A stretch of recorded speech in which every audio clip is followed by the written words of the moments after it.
Cette femme est en train de mettre une substance dans la boisson de son fiancé, mais elle ne sait pas que le domestique observe toute la scène. Continuez de regarder, car ce qui va se passer ensuite va vous choquer. Après avoir fini son geste, elle cache discrètement la substance sous sa chemise. Puis, d'un ton doux, elle appelle son fiancé. « Bébé, viens, ta boisson est prête. » Au même moment, son fiancé entra dans la pièce. « Mon amour, sais-tu à quel point je t'aime ? Je le sais, et moi aussi, je t'aime plus que tout, » murmura-t-elle en posant délicatement sa main sur la sienne. Elle lui tendit alors le verre contenant la mystérieuse substance. « Allez, bois, ça te fera du bien, d'accord ?» Il porta le verre à ses lèvres, mais une hésitation le traversa. « Et vous, que feriez-vous à sa place ? Boiriez-vous sans hésiter, ou auriez-vous des doutes ?» Il plongea son regard dans celui de sa fiancée, cherchant une émotion. Une certitude. « Je n'en peux plus d'attendre. Je suis tellement heureux d'être avec toi. Vraiment ?» murmura-t-elle, esquissant un sourire nerveux. « Bien sûr. Et devine quoi ? J'ai une surprise pour toi. Mais pas maintenant. Je veux garder un peu de mystère. » Ses yeux s'illuminèrent. « Une surprise ? Oh, j'ai hâte de savoir. Je suis certain que tu vas adorer. » Elle baissa les yeux, son cœur s'emballant. « Bébé, bois d'abord. » Lentement, il rapprocha à nouveau le verre de ses lèvres. « Arrêtez, patron. Ne buvez pas. C'est dangereux. » s'écria le domestique en intervenant rapidement. Son patron, étonné, demanda « Dis-moi, qu'est-ce qu'il y a dans ce verre ?» Pris de panique, le domestique désigna la fiancée du doigt et s'écria « Patron, c'est elle, patron, c'est elle, la boisson !» Silence. Tu oses essayer de tout détruire? Comment peux-tu dire une telle chose? Tu cherches à semer la discorde entre nous. Es-tu devenu fou? S'écria-t-elle en fixant le domestique avec colère et stupeur. Un événement vraiment étrange est sur le point de se produire. Abonnez-vous massivement et dites-nous depuis quel pays vous nous suivez. Et c'est ainsi que le domestique révéla à son patron que sa fiancée avait versé une substance dans sa boisson. J'étais dans le couloir. J'ai tout vu de mes propres yeux. Furieuse, la fiancée répliqua. C'est un mensonge. Regarde mes mains. Regarde cette table. Où est cette soi-disant substance qu'il prétend avoir vue? C'est quoi ton problème? Comment oses-tu pointer du doigt ma future femme? Qui es-tu pour me dire quoi faire dans ma propre maison? Sa respiration était lourde. Tu veux que je doute d'elle? Dis-moi, c'est quoi tout ça? Visiblement perdu. Je ne comprends plus rien. Tu es en train de me rendre fou. Il fit un pas en arrière. Ce domestique cherche simplement à détruire notre relation. D'ailleurs, il n'a plus sa place ici. Il doit s'en aller immédiatement. Le patron fixa un instant le domestique avant de déclarer: écoute-moi bien, écoute-moi, et écoute-moi attentivement. Si jamais je découvre qu'il n'y avait rien dans cette boisson, ce que je vais te faire, tu ne l'oublieras jamais. Oui, patron, répond le domestique. Alors prouve-le. Qu'est-ce que ça veut dire, tout ça? Qu'est-ce qui est en train de se passer? Et c'est comme ça, il dit à sa fiancée. Bois cette boisson. Les yeux de la jeune femme s'agrandirent, et elle recula légèrement avant de secouer la tête avec indignation. Non, je ne vais pas boire. Comment peux-tu me demander ça, alors que tu sais à quel point je t'aime? Sa voix tremblait sous l'effet de la colère et de la douleur. Elle avança d'un pas, ses yeux brûlants de rage.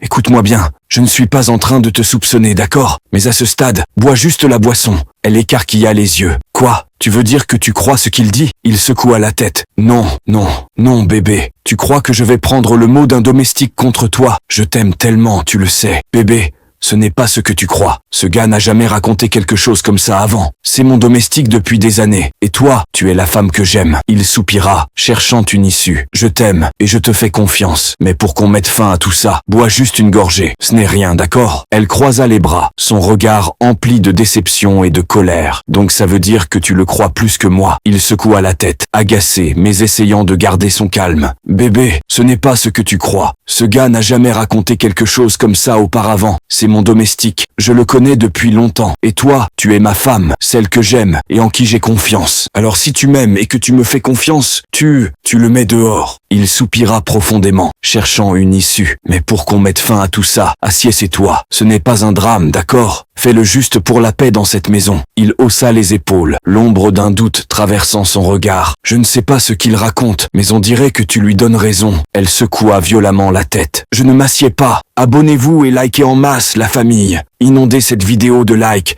Je veux 10 000 likes, s'il vous plaît. » Et c'est ainsi que l'homme, complètement troublé, ne savait plus qui disait la vérité. Le domestique, déterminé, jura à son patron que sa fiancée avait bien versé quelque chose dans la boisson. « John, tu me rends fou avec tes accusations » s'exclama le patron. « Si tu as réellement vu quelque chose, alors où est-ce maintenant ?» Le domestique resta ferme. « Patron, si elle n'a rien mis dedans, alors qu'elle boive sans hésiter. » Mais la jeune femme resta figée. « Quelque chose va vraiment se passer dans la suite. Abonnez-vous massivement. » « Tu mens. » rugit le patron. Sors de ma maison. C'est alors que le domestique, refusant de reculer, lança. Patron, elle a caché cette chose sous sa chemise.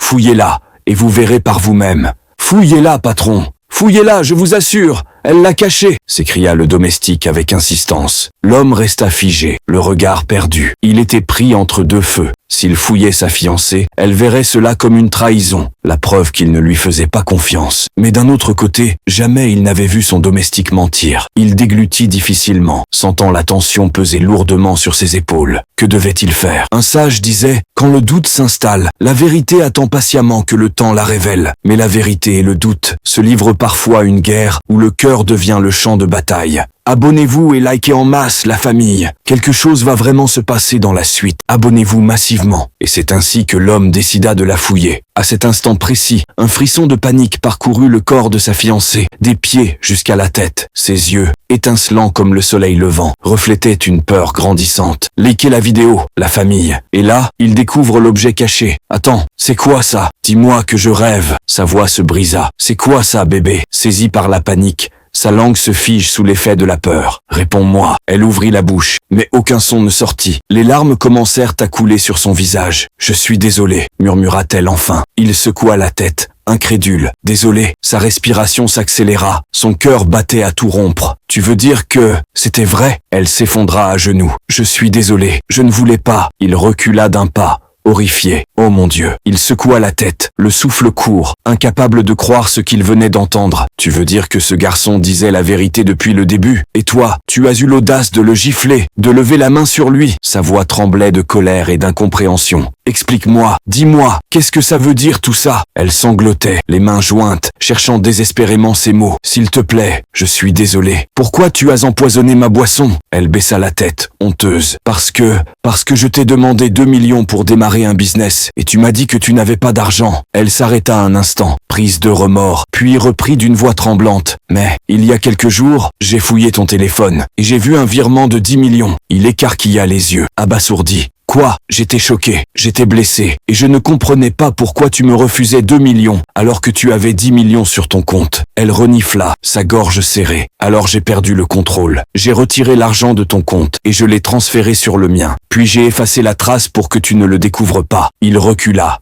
horrifié. Et pour cacher tout ça, tu as empoisonné ma boisson? Je suis désolé, cria-t-elle en pleurant. Il secoua la tête, incapable de croire ce qu'il venait d'entendre. Jésus-Christ, tu veux dire que tu m'as empoisonné pour de l'argent? Un silence glacial tomba sur la pièce. Il prit une profonde inspiration, son regard se durcissant. Savais-tu au moins pourquoi cet argent était sur mon compte? Savais-tu à quoi il servait? Il secoua la tête, le cœur lourd de douleur et de colère. Tu veux dire que tu as retiré l'argent de mon compte, que tu l'as transféré sur le tien, puis que tu as effacé toute trace pour que je ne le découvre pas? Elle hocha la tête, en larmes. C'est pour ça que tu as empoisonné ma boisson, pour m'empêcher de découvrir la vérité. Elle éclata en sanglots, tombant à genoux. Je suis désolé, Jésus-Christ, je suis désolé. Pardonne-moi, je t'en supplie. Il recula, abasourdi. Tu veux dire que tu m'as empoisonné, pour de l'argent, pour 10 millions? Un silence pesant s'installa, avant qu'il ne reprenne.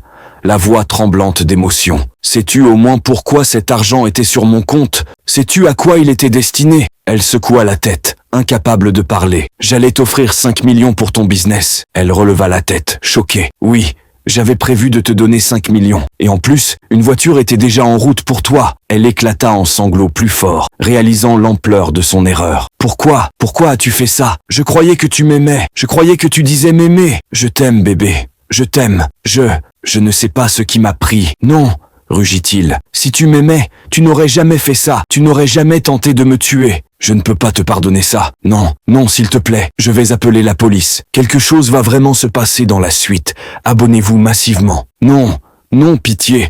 Je t'en supplie. Mais il attrapa son téléphone, le visage fermé. Tu veux dire que tu as empoisonné ma boisson, juste pour 2 millions? Elle hoqueta, les larmes ruisselant sur son visage, incapable de croire ce qu'il venait d'entendre. 2 millions, juste pour 2 millions. Il sortit son téléphone et composa un numéro. Allô, j'ai besoin d'une intervention immédiate. Cette histoire illustre les dangers de la cupidité et de la trahison dans une relation. L'amour véritable repose sur la confiance, la patience et la communication, et non sur l'avidité et la tromperie. Si une personne est prête à trahir pour de l'argent, cela signifie que ses sentiments ne sont pas sincères. Il est essentiel de bien connaître ceux à qui l'on donne sa confiance et de ne jamais ignorer les signes avant-coureurs d'une manipulation. La loyauté et l'honnêteté sont les fondements d'une relation durable, et toute relation basée sur le mensonge est vouée à l'échec. Merci d'avoir regardé cette vidéo. N'oubliez pas de la partager avec vos amis, et à bientôt pour une nouvelle vidéo.